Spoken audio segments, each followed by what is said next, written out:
এক বছরের কম বয়সী বাচ্চাদেরকে মাছ খাওয়ানো অনেক বড় একটা চ্যালেঞ্জ, কারণ তাদের খাবারে না ব্যবহার করা যায় তেমন কোনো মশলা আর না ব্যবহার করা যায় লবণ। তবে এভাবে একবার রান্না করে দেখতে পারেন।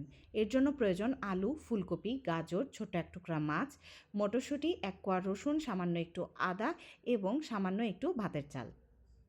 মাছ হিসাবে আমি এখানে রুই মাছ ব্যবহার করেছি। আপনারা অন্য যে কোনো মাছ ব্যবহার করতে পারেন। এবার ভাতের চাল এবং সবজিগুলোকে মিনি কুকারে পরিমাণ মতো পানি দিয়ে সেদ্ধ করার জন্য বসিয়ে দেব। অপর একটি পাত্রে পরিমাণ মতো পানি দিয়ে তাতে আগে থেকে কুচি করে রাখা আদা এবং রসুন দিয়ে মাছটাকে সামান্য একটু হলুদ সহকারে সেদ্ধ করতে দিয়ে দিব। মাছটা যখন একদম সেদ্ধ হয়ে যাবে, অর্থাৎ পানিটা একদম শুকিয়ে আসবে, তখন শুধু মাছটা এখান থেকে তুলে নিতে হবে। বাকি যে আদা কুচি রসুন কুচি ছিল সেগুলোকে নেওয়া যাবে না। দেখুন মাছটা কত সুন্দরভাবে সেদ্ধ হয়ে গেছে।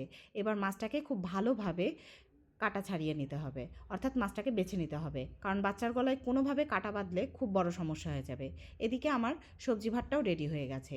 সবজি ভাতটাকে ম্যাশ বাটিতে নিয়ে খুব ভালোভাবে ম্যাশ করে নিতে হবে, আর আগে থেকে বেছে রাখা মাছটাকে এর সঙ্গে অ্যাড করে দিয়ে আরও ভালোভাবে ম্যাশ করে নিতে হবে।